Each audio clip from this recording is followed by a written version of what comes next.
Catherine Chalonget was a 32-year-old mother of one in 2008 when she disappeared. She had just finished college at the Kabit Technical Institute earlier that year in Nairobi, the capital city of Kenya. Catherine lived in a suburb of Nairobi called Karen, where she had several family members living nearby. The day that Catherine disappeared, November 2nd, 2008, seemed like every other Sunday. Nothing seemed out of the ordinary in the neighborhood that Catherine was staying in, according to one of her relatives, a man named Wesley Rodich. Wesley was the last relative to see Catherine alive, as she left his home in the early evening. Quote, "It was on a Sunday. She left my house around 9 p.m., saying she was going to spend the night at her brother's house." Catherine went to go visit this other family member, but never arrived. Worried friends and family tried to retrace her steps in the coming days, weeks, and months, but they found nothing. Wesley, the same relative that saw her last, described what happened next. Quote, "We heard nothing from her captors for the next 3 months. They called us on the phone and demanded 30,000 shillings. We pleaded for time as we did not have the money. We reported it to police." The extortion attempt came 3 months after Catherine's disappearance, in the early months of 2009.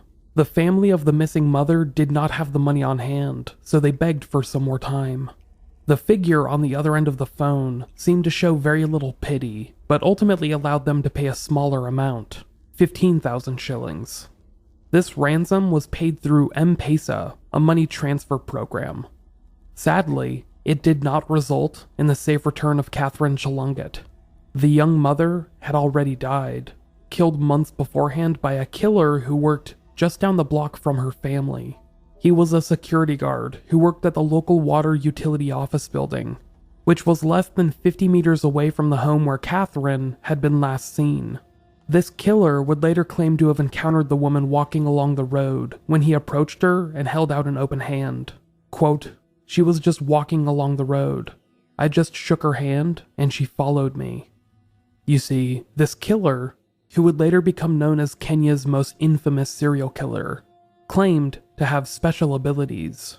He would later tell police that he had a magic touch and was able to lure women away to private locations, where he would murder them indiscriminately before drinking some of their blood. Their blood, he alleged, fueled these supernatural powers of his, which then inspired him to kill again. The body of 32-year-old Catherine would not be found for over 2 years, during which time the killer continued to lash out at women and children, ultimately amassing near 24 victims over the span of just a few years, all of which, he claimed, were sacrificed as part of a cult ritual, a cult he had been forced into against his will. This is the story of Philip Onyancha.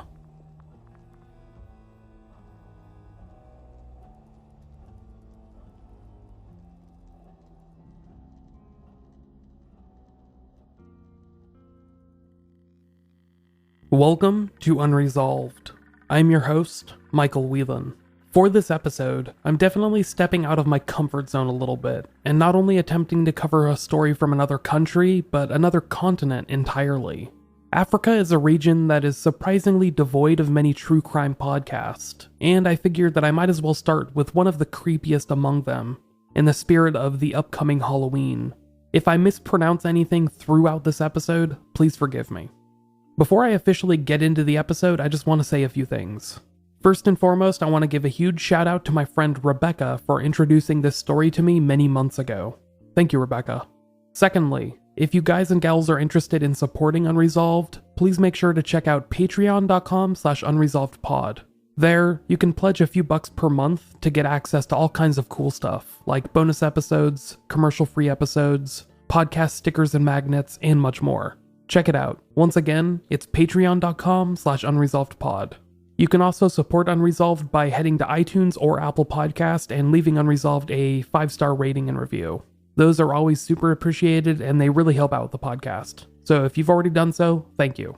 Also, make sure to stay tuned to the end of the episode because I'm going to be playing a promo for my friends Casey and Samantha over at the podcast True Crime Storytime. They do a beautiful job of telling the story of criminal cases, and they have become one of my can't-miss podcasts. So make sure to stay tuned for that. Without any further ado, let's turn back the clock a few decades and learn a bit more about Kenya's most infamous serial killer. Philip Onyancha was born in western Kenya in 1978. He was just one of several children to his parents, Samuel and Esther Onyancha. Philip's family owned a farm in the region near Kericho, a tea farm that they still tend to today, decades later, which is just outside of a rural village. Because of lax record keeping, and Philip himself being cryptic about his youth, we know very little about his early years. However, according to Philip's later claims, he says that his childhood was marred by a couple of horrific incidents. Philip claims that in his youth, he was molested by a worker at his family's home. This happened a handful of times and left Philip traumatized. He also says that it damaged his psyche, making him believe that he could get anything he wanted if he used force. Later, he claims, this apparently led him to watch and look at a lot of pornography, which caused him to have a significant struggle with his own burgeoning sexuality as a preteen. This was unfolding behind the scenes though, as Philip seemed to show a lot of promise in primary school. He attended Changoi Primary and did well enough to earn good grades. When applying to upper echelon high schools in the region, his primary school headmaster wrote in his admission forms that he was a, quote, well-behaved boy whose ability is above average. Philip was admitted to Kenyatta Mahiga High School, over in Nairobi, close to 300 kilometers away from home. Kenyatta Mahiga was regarded as one of the best high schools throughout all of Kenya, and would allow Philip to go through forms 1 through 4, the 4 years of secondary school, and set himself on the path to university. During his first year away from home, at the private Kenyatta Mahiga High School, Philip earned himself a reputation for being a promising young student. He showed enthusiasm in not only his academics, but he loved to participate in extracurriculars, and he seemed to enjoy himself outside, engaging in sports and other athletics with his peers. Mercy Tarimo, his English teacher at Kenyatta Mahiga, said about Philip, quote, he was an eloquent, bright young student who spoke with a lot of authority and excelled in his studies. Going into his second year of school, though, trouble was on the horizon. Some of Philip's more troublesome behaviors began to present themselves in Philip's second year at Kenyatta Mahiga. Gone was the Philip of Form 1, who showed a lot of initiative and tried to prove himself to the older children. Entering his second year, he seemed to let his age get to his head incredibly quickly, and, seemingly, began to take it out on his vulnerable classmates. A math teacher at Kenyatta Mahiga later recalled Philip's behavioral shift. Quote, when he arrived here, he was a very dedicated student who led his class for several terms. But when he got to Form 2, he appears to have lost his marbles after he was suspended for bullying Form 1 students. It would later be learned that Philip wasn't just being accused of bullying. He had also been accused by at least one Form 1 student, a younger boy, of sodomy. It's hard to say how valid this accusation was, because I only discovered this due to a later interview with Philip himself.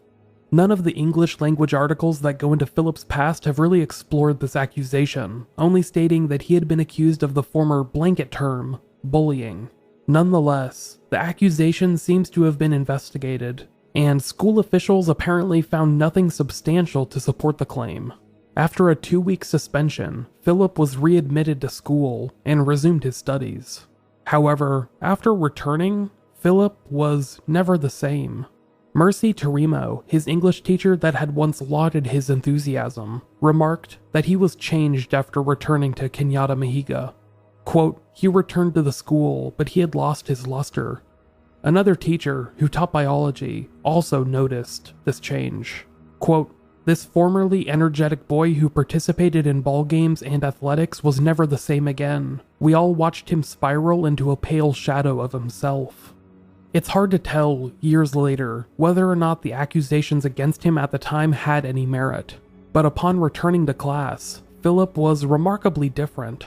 Instructors had to force him to pay attention in class, and he seemed to be struggling to apply himself to his academic work. He even stopped participating in extracurriculars entirely. Over the next couple of years, the school continued to experience issues with Philip. His behavioral issues became more apparent, and he lost his formerly calm and collected demeanor. He seemed more twitchy, he was quick to anger, and he just seemed off.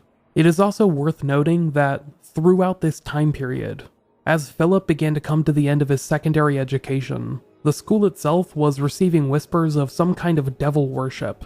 Every school has its own fair share of random gossip, but the rumors seem much more malicious in retrospect when it involves the occult.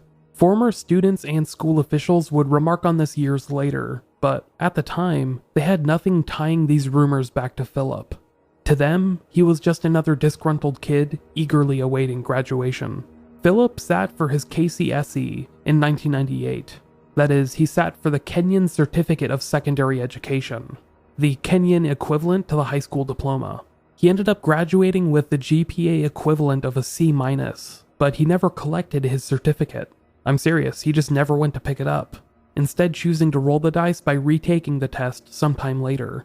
Philip went to another school for at least a term, and he earned his KCSE there. However, instead of continue his education at a college or university, he instead decided to enter the workforce, eventually becoming a career security guard. After school, he lived in the village near his family's home in western Kenya, but eventually moved back to Nairobi, the same city where he had gone to secondary school sometime before. It would later be learned that Philip was forced out of his family's village when he was accused of attempting to rape a neighbor, and he moved back to the only other region he was familiar with. Philip says that the accusations against him were not true. However, he claims to have made the move to Nairobi, nearly 300 kilometers away, because he was hearing voices. Voices that he had apparently been hearing since high school, who had been growing in volume and intensity, who were encouraging him to make rash decisions, including the decision to kill. Over the next decade or so, following the conclusion of his secondary education in the late 1990s, Philip Onyancha entered the workforce. He worked primarily as a security guard who was employed by G4S, a global security firm. Because of his job, Philip was often moved around, and he began to work as a guard at various companies as well as private residences. He eventually married to a young woman named Lydia. In the mid-2000s, following his move to Nairobi, the two married and moved to Nairobi, where they lived in a small one-bedroom house, along with a couple of Lydia's relatives and 2 children. One of the children was Philip and Lydia's, a son who was born in the year 2008. When the child was still an infant, Philip's wife, Lydia, began to grow suspicious of his odd behavior. She had always known him as a kind and compassionate man, but he had begun to spend odd hours out and about. In particular, staying out unusually late and hanging out with unknown acquaintances. Eventually, in June of 2009, she even called him out on this, later telling reporters, quote, "I thought he had another wife and even asked him to let me go if this was the case." Despite her fears, she stuck with Philip, who insisted that nothing was wrong. He said he remained committed to Lydia and their infant son, and he continued providing for their young family. Outside of the home, Philip struck neighbors and acquaintances as a seemingly normal guy, who randomly did strange things. Neighbors say that they barely spoke to Philip, if at all. But if they did, he seemed odd. He would say and do a lot of weird things, like randomly turning off the main power breaker to the entire neighborhood.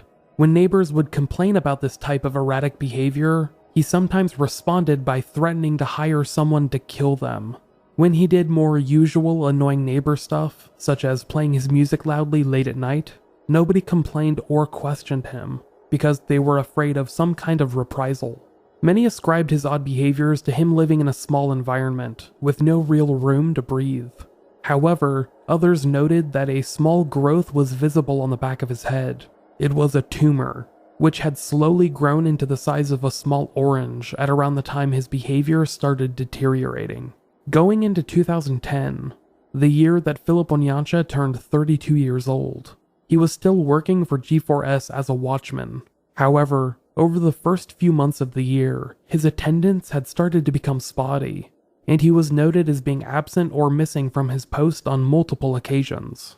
He had not expressed any other kind of weird behaviors during his years with the security firm, but multiple unexcused absences is a hard thing for an employer to look past.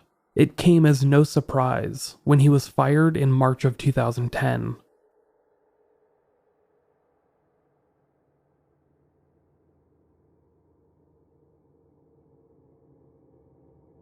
When a killer strikes, they usually lash out close to home. Most investigators start out their investigation inside the family and then work their way out. Occasionally, though, it becomes apparent that these crimes are not done by anyone with a personal motive. These are people driven by something within, and they usually attack those who can't fight back. In June of 2009, at around the same time that Philip Onyancha's wife began to suspect something was going on in his life that she did not know about, a boy in Nairobi went missing. The boy, named Micheal Whelan, was a lot like Philip had been in his youth, enthusiastic about his education. In fact, he had moved to Nairobi to live with his aunt because he was attending a prestigious school in the region. But after only 3 months, Samuel went missing. He was gone for only 3 days before a note was left on the doorstep of his aunt's home. The note demanded that 40,000 shillings be sent to a phone number through M-Pesa, a money transfer program. Sound familiar? Because it is. This is the exact same thing that had happened to the family of Catherine Chalonget, a missing mother that had disappeared from the region many months prior, in November of 2008. The family of this missing boy refused to pay the ransom, because they simply did not have the money. That was when a second letter arrived at their Nairobi home, along with some items of Samuel's clothing, which he had been wearing when he went missing. This time, the price had been reduced to 10,000 shillings. Still though, the family either couldn't or wouldn't pay the ransom. After this, the letters stopped arriving. So did the harassing phone calls, which had been tormenting the family into paying a ransom for a family member they believed was already dead. All the while, a local man named Philip Onyancha had been helping out with the neighborhood searches for this Samuel, offering to help with the large mobs of volunteers looking for the boy. He even told the family of the victim that the handwriting on the handwritten letters looked like that of a female, which we can now surmise was an attempt to remove himself from suspicion. In 2010, the city of Thika, which sits around an hour north of Nairobi, experienced a significant uptick in violent deaths. In particular, 8 sex workers were killed over the span of a year, but a couple of high-profile deaths early on put this industrial city on high alert. In January of 2010, the body of a sex worker named Helen Nyambura was found in a room at the Rombogo Bar and Restaurant. Her body had been left there for several days. It would later be learned that the killer stopped by to view her body close to a dozen times before she was finally discovered. Even then, the killer waited in a gathering crowd outside to watch the police extract the body from the room it had been sitting in. Police originally stated that they believed she had died of epileptic shock before learning the horrible truth months later. Then, just about a week after her death, a similar incident happened in a separate area of Thika. On February 2nd, 2010, 25-year-old Jacqueline Wambui met up with a client before heading to the Suitable Lodging House, a low-scale motel mostly known for sex work. There, she also met her unfortunate end, and her body was found the next day, naked and with her neck broken. Throughout all of these separate incidents, police struggled to identify any leads. They were able to trace back the victims to particular places and times, but because of the seemingly random nature of their deaths, there was little for detectives to do. They remained unsolved for the foreseeable future. In April of 2010, a 9-year-old boy named Anthony Maruri went missing from his family's neighborhood of Dagoretti, a western suburb of Nairobi. Following his disappearance, weeks passed with no word. But then, just like the prior kidnapping victims, a note arrived at the home of his family. The note demanded an amount to be paid in ransom for the safe return of 9-year-old Anthony. Unlike the prior victims, the family of Anthony were actually able to pay, and they followed the instructions, which told them to send the money through M-Pesa and provided a mobile phone number to send the money to. Unbeknownst to the kidnapper, however, the money was being tracked through the program by the police. It wasn't until the first week of June 2010, nearly 2 months after Anthony's disappearance, that his family would learn that he was already dead. His body was found heavily decomposed, meaning that he had likely been killed just a short time after going missing. However, they finally had an answer, and they knew what had happened to their young son. That was because police had the responsible party in custody, a 32-year-old man named Philip Onyancha, who, within a day, had confessed to killing nearly 20 people.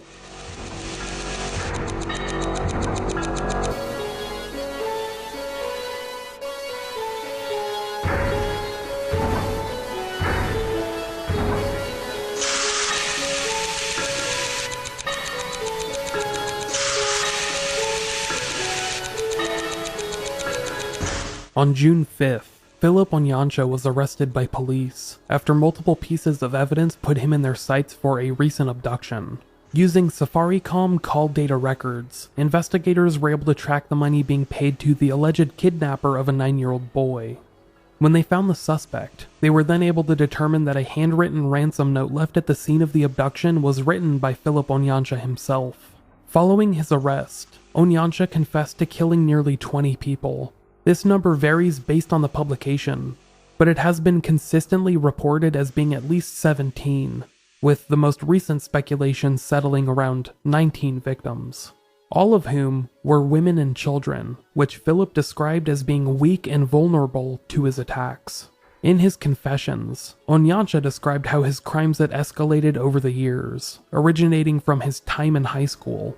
He claimed that in his second year at Kenyatta High School, a female teacher had recruited him into a murderous cult. Once initiated into the cult, he was responsible for killing 100 people, at which point, apparently, he would be blessed with untold riches.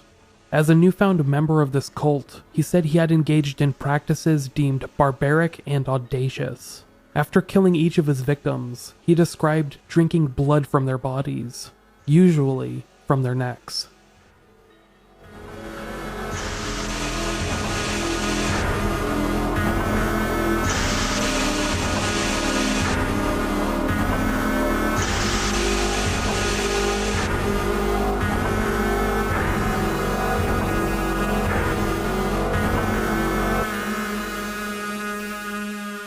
Ulianzaje kufanya hii kazi? Aje sasa. How were you initiated into this thing? See, while I was in school, there's a lady teacher who introduced me to that. She was a class teacher. Yeah. How was the process? Yeah, she used to invite me to her house and chat a little. I take this and that. And normally the drinks I was taking there were some concoctions, but I didn't realize they were concoctions. So without me realizing, I was already into that because those concoctions had already gotten into me, and eventually I was initiated. Yeah, it took some time to grow. Yeah, I finished school. I went back home. I stayed, and in fact I came back to Nairobi, and that's when it started. Yeah. How did you capture the victims? How did you use It's just a power conviction. Just meet somebody and convince her. There she is. Yeah. Like this example where we are now, how did you do it? This case, Yeah, yeah, she used to sleep behind the quarters there, and I used to work here. So when she passed the first time, I saw her, and the urge came. So the second time she came back, I called her, and then I greeted her. From there, it was just slam dunk. Everything was in order. Yeah. Just took. She went on her own. I just told her we go this way. She went up to the roof. Yeah. And that's where I did what I did. Yeah. You did rape her? I didn't. I don't rape. No. You just drink blood, and that's what you do. And that's all.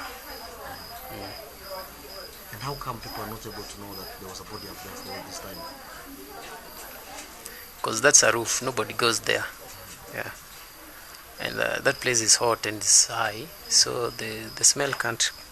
So before it reaches down here, it just diffuses up there and just ends up there. Yeah. Since you started this in 1996 or something, Yeah, that's when I was initiated. how many people have you killed since then to now? You can recall, maybe they are women, men, children, just to give me the brief. I can't just recall, but I think the number is 19. 19 people. Yeah. Where and where this process? Yeah, the big number is in Nairobi. There's one in Nakuru, one in Nyeri, 2 in Thika, and 4 in Naivasha. Yeah. Most of them are women or men or children? Yeah, most of them are women. Because my initiatee was a woman. Yeah. She was a woman. So that's why my power normally goes to women, mostly. Yeah. And maybe younger children. And this power is still there, that you can still do it today or tomorrow, the other day? No, the weakness of that power is when you confess it. And this is the first time I'm confessing it. Yeah, it's just coming out of me now, slowly. How do you feel now that you've confessed having killed it and did? I'm getting back to normal now. I'm okay now. I'm okay. Are you remorseful? Do you regret? Yeah, of course I'm remorseful. I'm back to my senses. How can't I be remorseful? Because when I'm doing that, my senses are not there. But when I'm back to normal, I get remorseful, regret, and even wonder what I'm doing. Yeah. Like now we're saying you regret having done all this. Yeah, I didn't know what I was getting into. Yeah, in the first place. Yeah. Which means you do not plan to do it anymore. Is that what you're saying? If you are set free today by the police, because you're in custody now, if you are set free, will you do it again? Let's put it, maybe I'm set free today. I won't last a day out. Yeah. Because I think they'll come back for me. I must die. Because I've denounced. You are set free. I've denounced. Like these people. Yeah. Will you repeat it again? No, I don't think. But I won't last. Yeah. Are you apologetic in any way to the Yeah, of family? course I'm apologetic. Why do you think I did this? I want just to come out. There is no way I could have said sorry. Maybe I could have just confessed it in my prayers, but I don't think that could have been enough. Yeah. Do you share, the grief the families have been undergoing? Yeah. 19 people are a lot of people. Yeah. These people are families. Yeah. These are people who are still crying, they've lost their people. Do you share the remorse with them? Are you crying with them? Yeah, of course. I'm a human being also. Why? Why are you crying? What? Why are you remorseful? Remorseful? Because when I'm doing that, I'm not in my senses. But when the urge goes away, I just return back to my normal senses. So, being a normal human being, you get remorseful of what you've done. Since you were initiated into this thing, and what has been motivating you? The motivation? Yeah. I can't say there have been a motivation, but it's just something that is automatic in you, because I think it's something in you that wants to come out and maybe get fulfilled. Like what have you been telling them, for example? For example, let's talk about where we are particularly, this woman up here. How did you get her up there? Just tell us. We just met, I greeted her, and then that was it. Yeah. There's not, you can say it's a lot of work, but just the hardest part of it is just the greetings. Yeah. The contact, the handshake, the Once contact. amekusalimia. Slam dunk. Yeah, that's it. Yeah. How long was it for this one? Yeah, since 2-8. That's when you... Towards the end of 2008. Yeah. November 2008. Up to now. Is this the last victim you've shown the police? No, this is the last one. Yeah.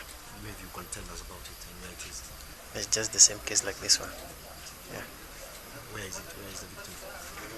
Just tell us. Yeah, it's in Westlands. Where Westlands? Riverside Drive. At a person's home as well? Yeah.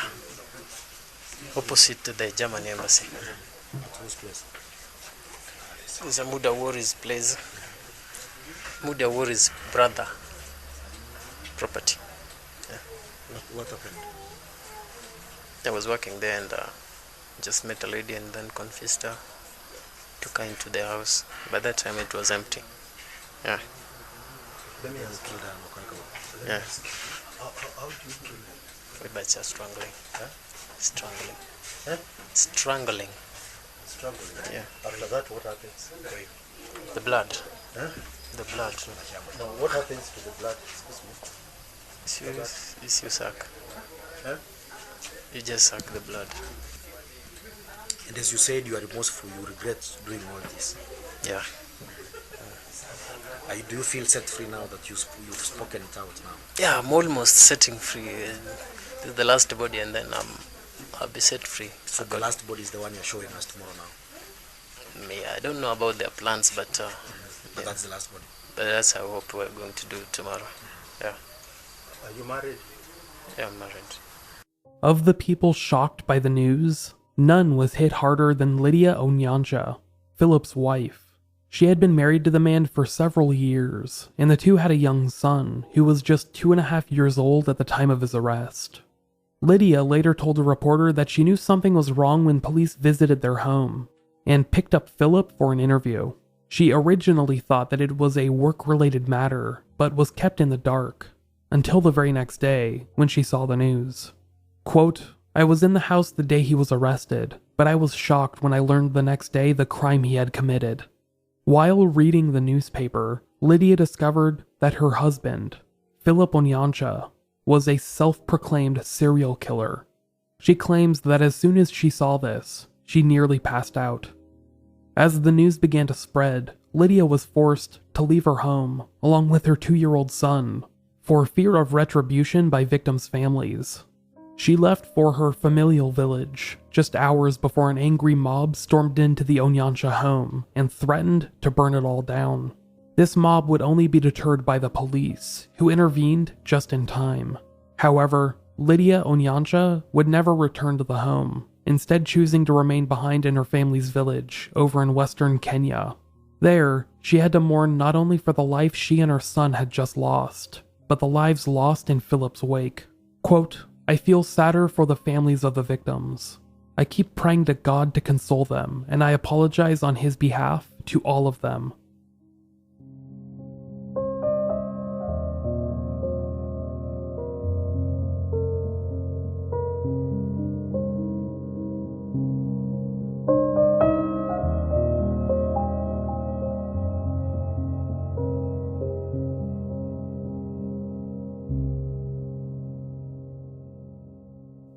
Despite claiming to have never met other members of the cult, Onyancha claimed to have had some accomplices to the kidnappings he perpetrated.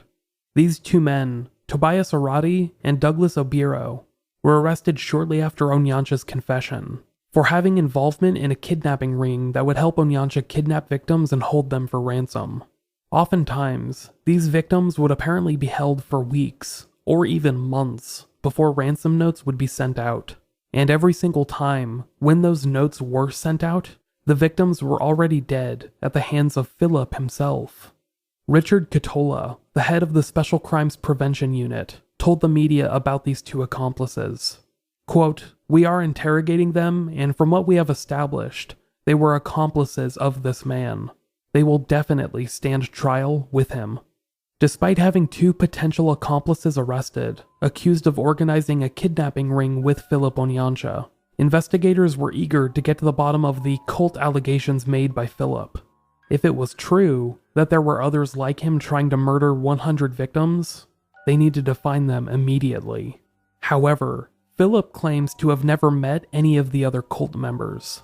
This meant that police needed to find the woman that Philip alleged had initiated him into the cult, a teacher from his days back in high school.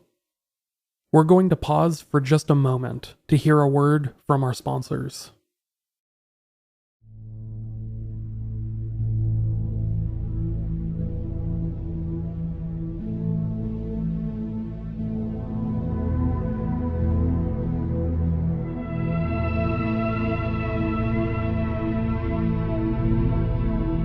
Over the next several days, word of Philip Onyancha's actions spread throughout not only the region of Nairobi, Kenya's largest city, but throughout all of Kenya.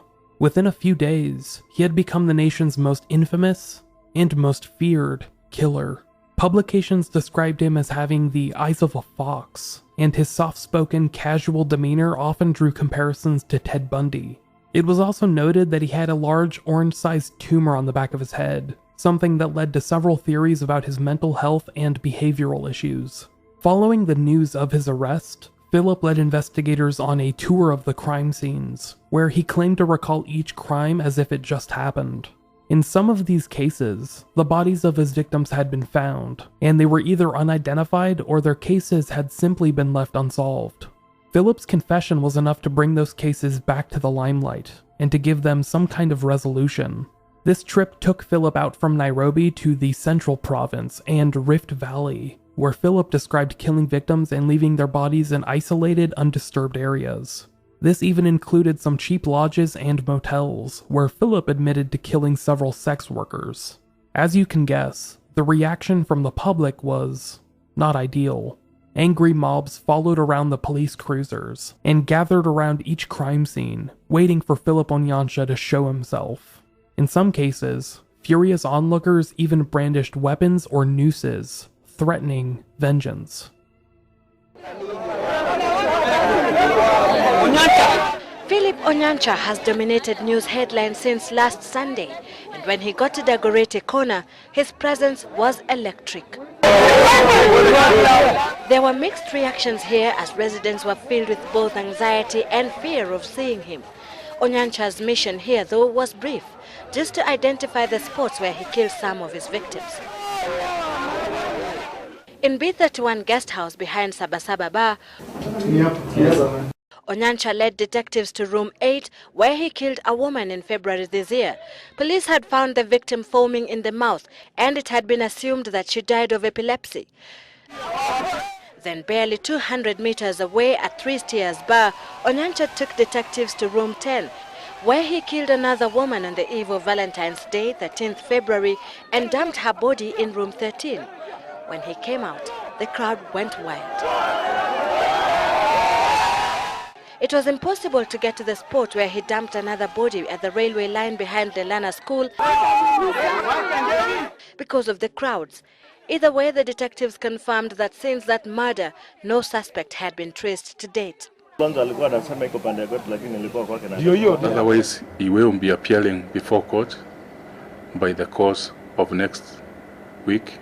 Finally, he led investigators to room 207 on Barclays Bank building in Gikomba, where a woman had been suspected to have strangled herself at the bathroom in her rented house. In those first few days, at least 4 bodies were found.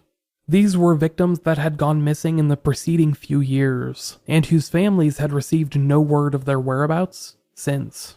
This included 2 bodies found in Karen, a western suburb of Nairobi. Onyancha led police to a home where he had worked as a security guard. In an attic, police found the bones of a deceased young woman, who Philip claimed he had picked up at random while working. He had simply seen this woman on the street, and her life was ended minutes later.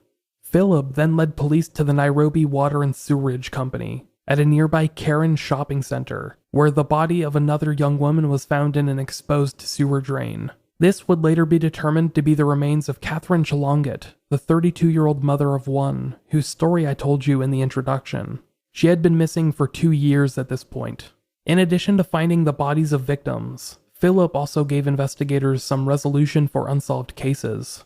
This included the unresolved deaths of Helen Nyambura and Jacqueline Wambui, 2 sex workers from Thika, whose bodies had been found just months prior inside cheap motel rooms. Philip led investigators to the cramped, dirty rooms where both bodies had been found, and he claimed responsibility for both of their murders. Despite providing investigators with many answers regarding unsolved murders and kidnappings, there were many throughout Kenya that still had tons of questions. People wanted to learn what had driven this once promising young man to become the nation's most infamous serial killer, and if there was anything they could do to prevent it elsewhere. Also, journalists were eager to know more about the cult that Philip Onyancha claimed to have involvement in, claims that had gone unfounded in the first week of the investigation. On what had encouraged him to start killing, Onyancha told local reporters, including those with the Kenya Daily Nation newspaper, that he felt a powerful and unstoppable urge to kill. He said he derived pleasure from strangling victims and drinking their blood. Their blood, he said, fueled him, and gave him supernatural abilities that allowed him to subdue victims much more easily in the future. When asked why he had targeted mostly female victims, in addition to children, Philip stated, quote, "When the urge comes, they are the easiest victims. When I meet my target, even if she tries to resist, she can't. I only need to greet her, shake her hand, and she becomes confused, kind of. One time in Nairobi, I managed to make a lady follow me only by talking to her, but because I did not greet her, she survived. I always went for the weak in society. You know, women and children are always weak and vulnerable, which makes them an easy target." Despite claiming that he had perpetrated the killings, Philip almost tried to shirk responsibility by claiming it wasn't him who had directed the killings. Again, he said, he had been initiated into a cult that forced him to do these evil things. Quote, "My target was to kill 100 women. I managed 17, and there were 83 to go. After agreeing to join the cult, I graduated automatically. From then on, spirits would send me to go and kill. In the cult, it was like in a stage. And to go to the next level, I had to kill a lot of people and also meet the leader of the cult. I feel relieved. I am happy to have confessed all this. It was troubling. It was not my wish to do these evils. I know it is a crime to kill, and it is against the 10 Commandments of God. But you see, I was not myself. I regret a lot. I share the pain with the grieving families, but then it was not my fault. It was the spirits in me. I will not repeat what I have been doing because my initiators warned me that if I ever reveal it to anyone or confess, I lose the spirits and the power. I am now back to my senses."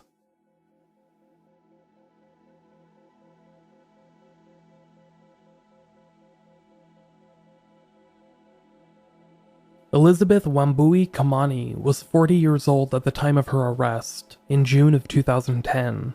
She had been a young teacher at Kenyatta Mahiga High School, teaching Christian religious education classes between 1995 and 1997, Philip's first few years at the school.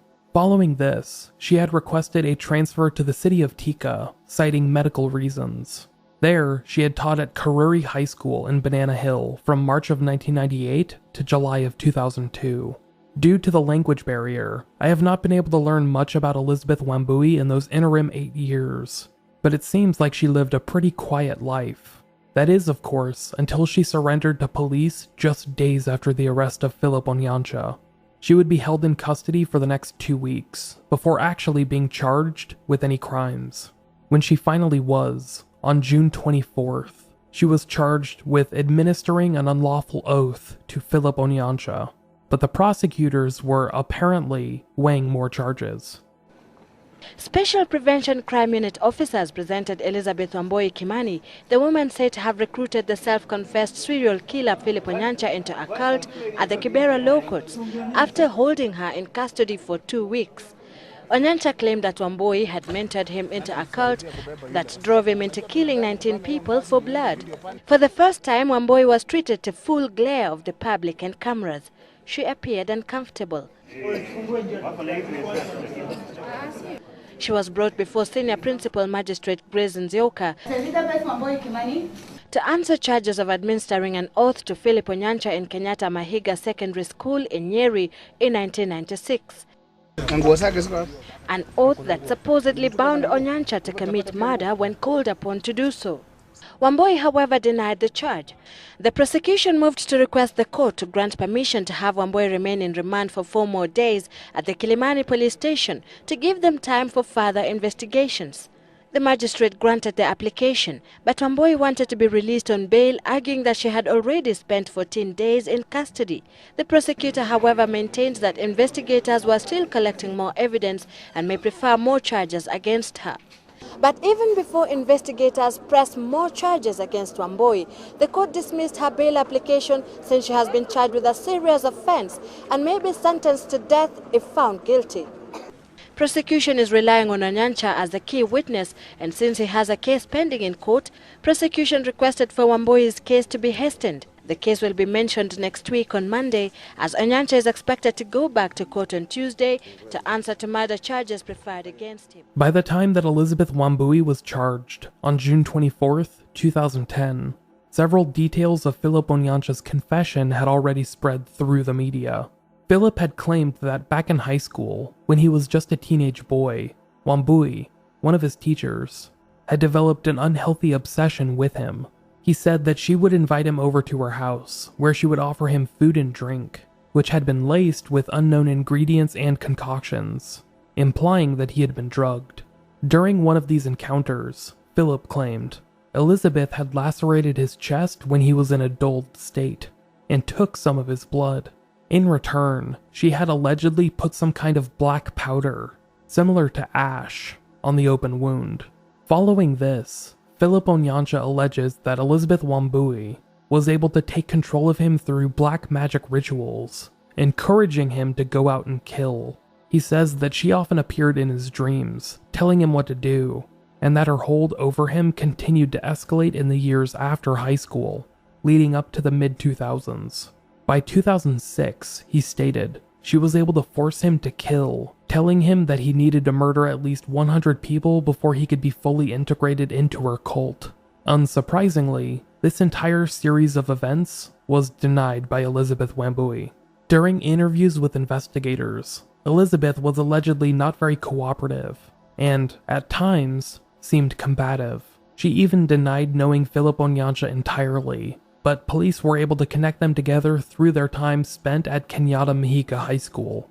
One police official told the media that, quote, "We have not made any headway. We are going at her pace because she seems disturbed, and sometimes she chooses to just keep quiet." For the next year, Elizabeth Wambui remained in custody, awaiting trial.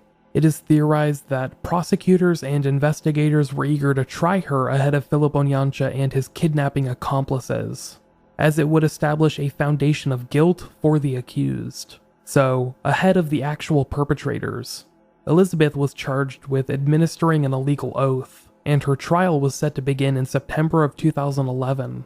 The trial itself moved pretty quickly, but the wind was sucked out of the prosecution's sails when their key witness, self-proclaimed serial killer Philip Onyancha, testified that his prior claims about Elizabeth Wambui were false. When the ruling finally came down, Kibera Principal Magistrate Frida Nyakundi addressed Elizabeth Wambui directly. Quote, "You have been acquitted of the charges leveled against you. Although evidence adduced before this court shows that a relationship existed between the accused and Mr. Philip Onyancha, the prosecution did not prove beyond any reasonable doubt that an oath was administered. Even if it could have been administered, no one would know if it was meant to commit murder. That is because oaths are done in secrecy."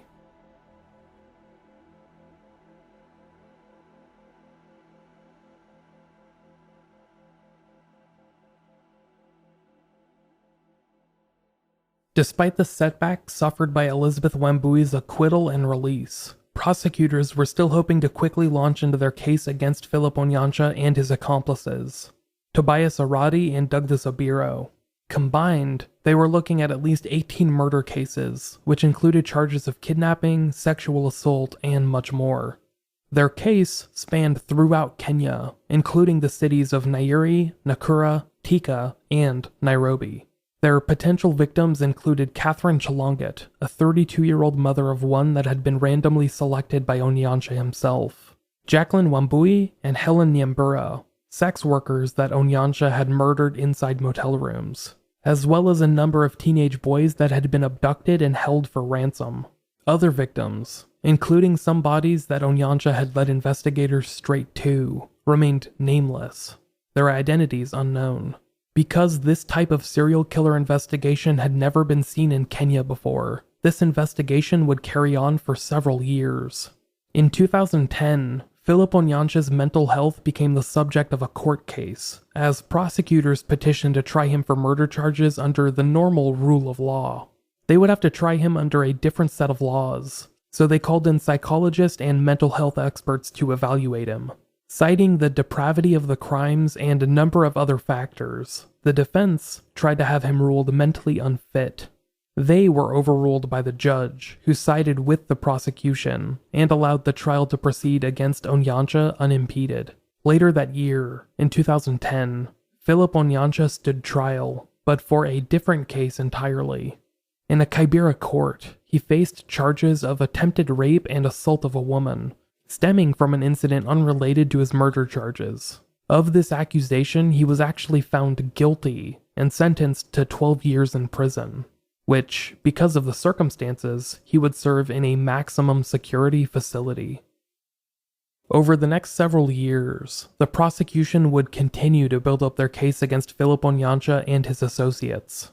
However, because of Philip's 2010 conviction, he spent the duration in the Kamiti Maximum Security Prison, where he has seemingly tried to turn his life around. Shortly after this conviction, he had surgery to remove the tumor from the back of his skull. Then, he began working towards becoming a preacher, a job he hopes to hold on to should he ever get released from prison. For those people who still fear or are maybe associate me with the things that I did, first of all, I would like to start with this. Born again, and I've come to know God more than I did in the outside. I was a sinner, and God loves me, and that's why in John 3:16 says, "For so God loved the world that He sent His Son." So whoever didn't exclude me, I'm among them. We've come to realize that this is not the end of the road. Actually, it's the beginning of a new life in prison, and the reformation that are going on inside the prison. In addition to working as a preacher, he also works as a bookkeeper for the prison, which has helped him pass the time until his trial. Speaking of which, in 2014, nearly 4 years after being arrested, Onyancha and his accomplices entered a not guilty plea for their upcoming trial.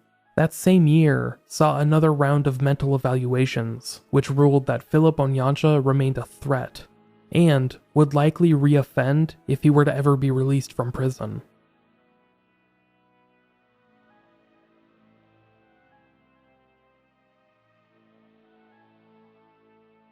In 2017, still awaiting trial for the murder charges levied against him, a prosecutor urged a high court judge to make a special ruling in the case, and order Philip Onyancha jailed at the quote-unquote pleasure of the president. This would, in essence, keep him behind bars until state experts could rule him sound of mind. This petition was inspired by 3 separate psychiatric evaluations, which found him likely to commit similar offenses should he ever be released. That leads us into this year, 2018. In January and February, the prosecution was asked to submit their final paperwork leading up to the trial, which would finally bring murder charges against Philip Onyancha and his 2 accomplices. A date was set for April 5th, a so-called Judgment Day, in which the judge would decide whether the case would move forward, or whether it had to start over from the very beginning.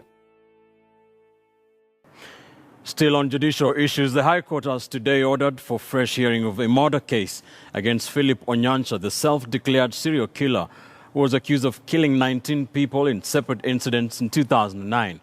Justice James Wakiaga declared the case against Onyancha as a mistrial. The High Court sitting in Nairobi has declared a mistrial on a case against Philip Onyancha, who came to the limelight several years ago after he confessed killing 19 people. According to the judge presiding over that case, the trial was conducted on wrong grounds. Justice James Wakiaga ordered that the matter be taken before Head of Criminal Division Justice Jesse Lesit for further directions on the fresh hearing. Onyancha had been charged with 3 cases of murder. During final submissions in February this year, the court heard that Onyancha was mentally ill when he committed the said murders. Conclusion that there is a miscarriage of justice herein, thereby rendering the trial a nullity, which can only be cured by declaring a mistrial, which I hereby do. I therefore order that this file be placed immediately before the presiding judge of the division for further direction on fresh trial of the accused persons herein before another judge of the division, and it is so ordered. High Court Justice James Wakiaga ordered a brand new trial for Philip Onyancha, ruling that the previous hearings against him, in which the courts had ruled on his mental health and even his 2010 conviction for sexual assault, were mistrials. Justice Wakiaga stated that Philip Onyancha should have been tried under Section 162 of Kenya's Criminal Procedure Code, instead of Section 166. Section 162 dealt directly with those who were suffering from mental illness, and carried with it different sentencing guidelines, procedures, and more. The justice also found that the prosecution had, over the years, tried to suppress mental health findings, in an effort to ensure that the case against Philip Onyancha would proceed as planned. The case was then forwarded to the head of criminal divisions, where it arrived at the desk of Justice Jesse Lesit. It remains there, as Philip Onyancha and his associates continue to await trial.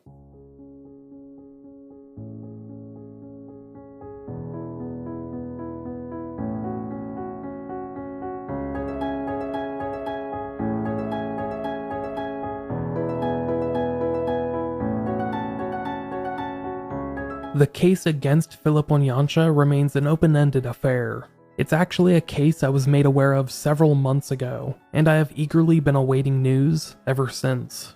This story has taught me that, occasionally, the gears of a judicial system can move very slowly, and it seems like none move slower than in Kenya, where this 8-year-old investigation and prosecution now has to, basically, start over from scratch. As such, it is unlikely to reach a resolution anytime soon, due to the various moving components and the multiple jurisdictions where the crimes took place. Philip Onyancha and his alleged accomplices, Tobias Arati and Douglas Abiro, are still awaiting trial. The prosecution had built a pretty convincing case for at least 3 murders, drawn primarily from Onyancha's own confession, but we can only guess on whether or not that number will change in the coming months and years. To this day, Philip Onyancha remains feared among the Kenyan people, becoming known as the nation's most infamous serial killer. In fact, he is credited by some reports as being the first serial killer to truly shock the nation, but it is unlikely that he will be the last. I hope to bring you updates on this story in the near future, but until such time, the story of Philip Onyancha, as well as the stories of his countless victims, remain unresolved.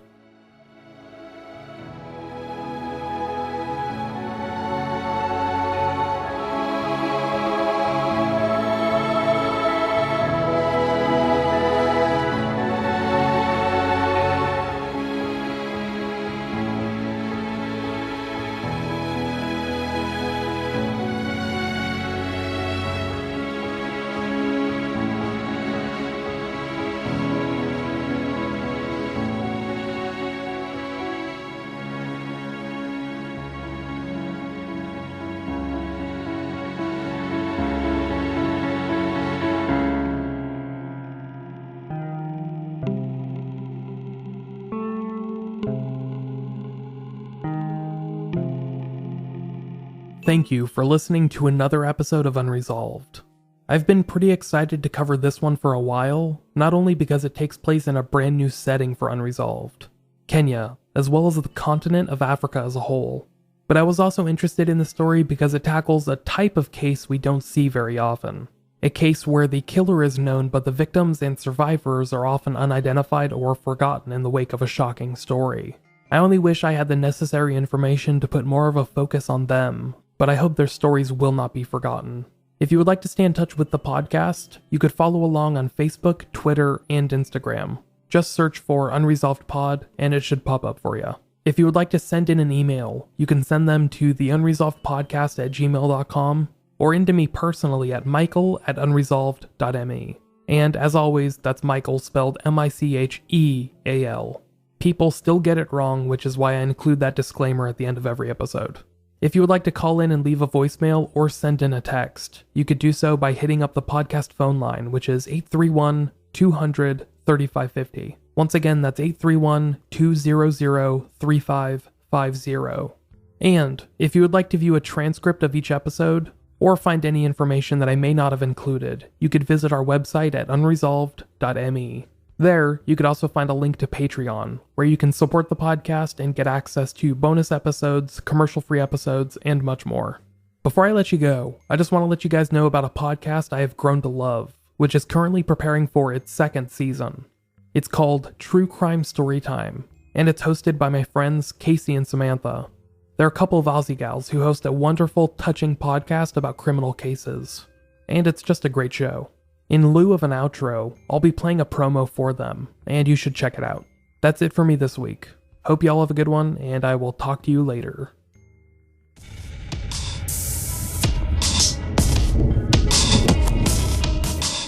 I'm Casey. And I'm Samantha. And we're the hosts of True Crime Storytime, a podcast for all things true crime. We will be bringing you fortnightly episodes covering everything from murder and mysteries, disappearances, theft and fraud, abductions and kidnappings, and more importantly, trying to take a lesson away from each case, because every story has a message.